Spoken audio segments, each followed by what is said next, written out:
Hello, everyone. My name is Steve Miller, and today I'm going to be talking about qualities of character.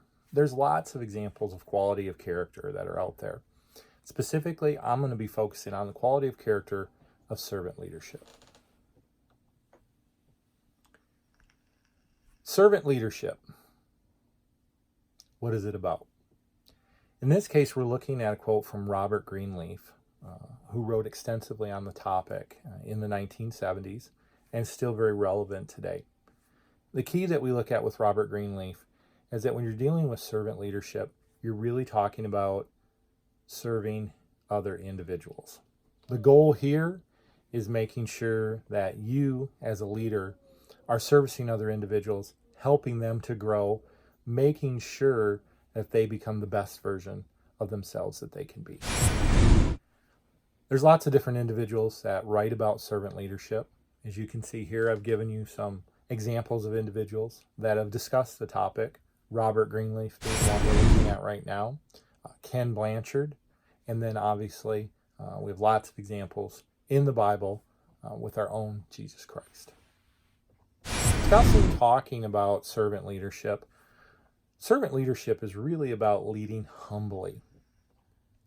Here I have two examples. One is from Greenleaf himself, which discusses being a servant first, being a leader that's going to go out and help the individuals that are out there, have self-sacrifice. And the second one comes from the Bible, comes from the book of Luke.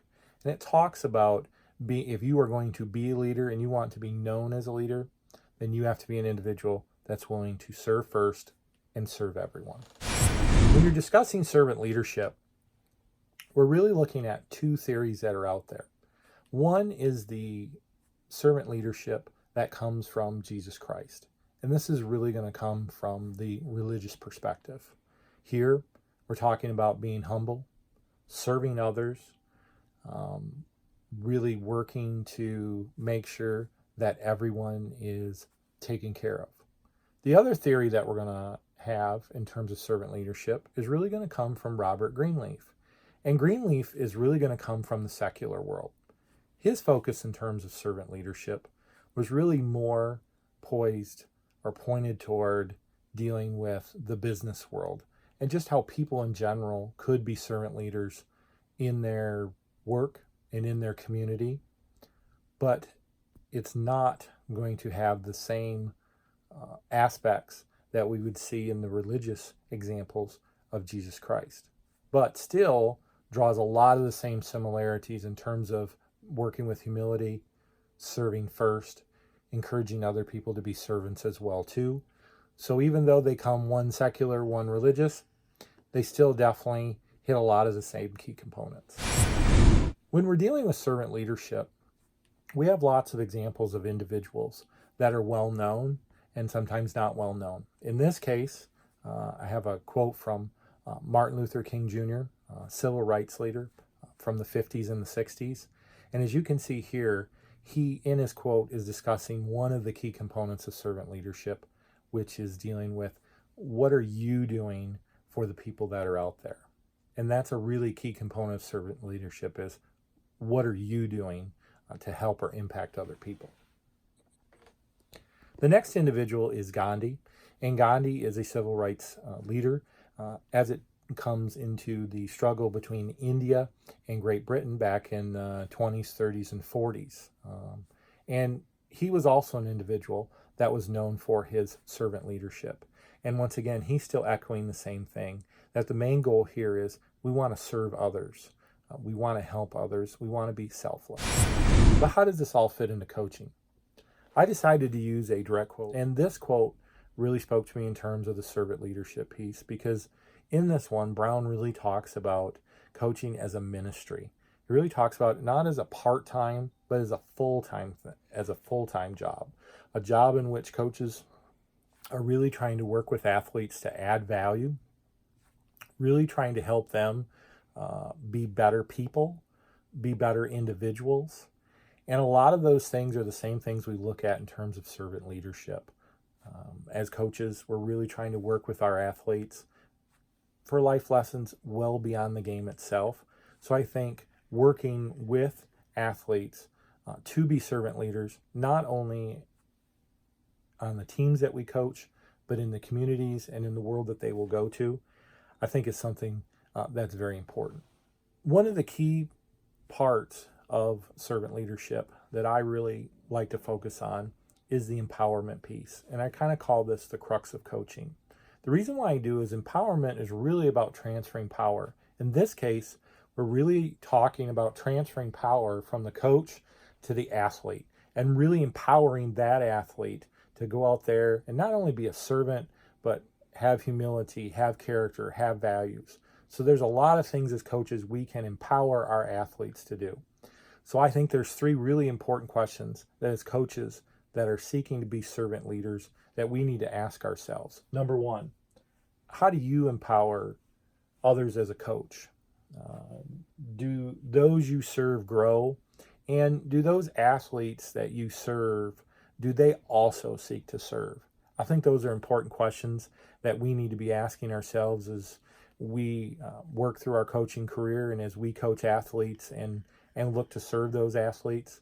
I think those are questions that can help us and guide us in the direction that we're looking to go. Some of the other things that we look at when we're a servant leader is, are we uplifting people? Are we making their situation better? Are we helping them to be better?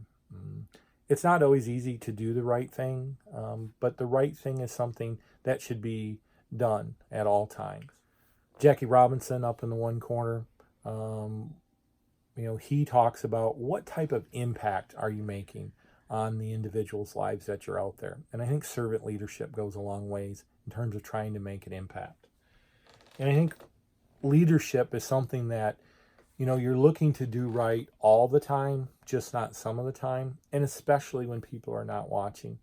If you're going to be a servant leader, it's something that we need to do on an all the time basis. For everything that servant leadership is, there's some things that servant leadership is not. So as you can see from this list that I put behind me, there's some things that, as a servant leader, they're the nots. They're the things that it's not. It's not going to be passive. It's not going to have excuses for failings. It's not going to be a refuge for those that are willing not to lead. It's the opposite. We want to have the ability and courage to lead, making people happy all the time. As a servant leader, as a coach, you're going to make decisions that people aren't going to be happy with.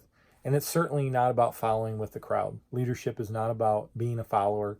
It is about being a leader and stepping forward and helping other people to become leaders and make good decisions for themselves. Here are some examples of some leaders, individuals that I look at as servant leaders that are out there and can give us examples of people that we can look toward in terms of our education and how we want to try and emulate or be. Final thoughts in terms of servant leadership. Number one, you want to make sure that the individuals that you work with see you as a servant leader, and that in turn that will give them the courage for them to also be servant leaders. You want to make sure that people know that you care. I always go with the old quote in education that says that, students don't care what you know until they know that you care. And I think as servant leadership, it's the same thing. You have to show people that you care about them before they really care about your message, your people. I think this is important. As a coach, we have to invest in our athletes.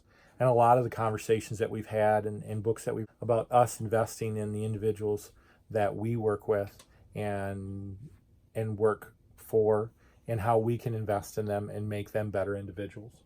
Place restrictions on your willingness to go out and serve. You should want to be, as a coach, as a servant leader, you should want to serve in any capacity that is needed and or necessary. And finally, in the words of Joe Ehrmann, coach's job to love the athletes that they serve. And I think that's a very powerful message that goes along with the quality of character of servant leadership, is that our job is to love the athletes that we have and really show that we care about them and we want them to be the best they can. And I think a quality of character such as servant leadership is a strong way to model that as we go forward. Thank you very much.